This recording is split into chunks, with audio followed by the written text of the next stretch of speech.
பார்த்தீங்கன்னா நேற்று வந்து இந்த க்ரௌடெல்லாம் வந்தது. சனி ஞாயிறு ஹேவலாக் 2 நாள் போடுறாங்க. திங்கக்கிழமை இங்கே வந்துட்டு செவ்வாய்க்கிழமை ரிட்டன்.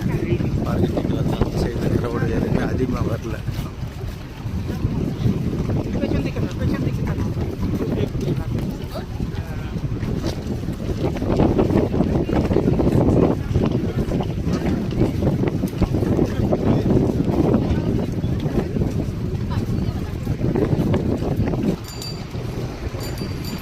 நாட்டிகா, மேக்ரூஸ், கிரீன் ஓஷன் இந்த 3 போட்டு ப்ரைவேட்டு.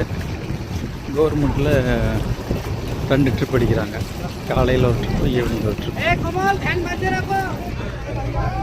இந்த லைட் கலர் இருக்கிறதெல்லாம் ஆழம் கம்மி. அங்கே பார்த்தீங்கன்னா டார்க் ப்ளூவாக இருக்கு பாருங்க, அது வந்து ரொம்ப ஆழம் அதிகமாக இருக்கும். இந்த லைட் க்ரீன் கலர் இருக்கிற வரைக்கும் வந்து நம்ம குளிக்கலாம். அந்த பக்கம் யாரும் அலோடு இல்லை. இந்த ஆப்போசிட் சைடில் தான் குளிக்க அலோவ் பண்ணுறாங்க.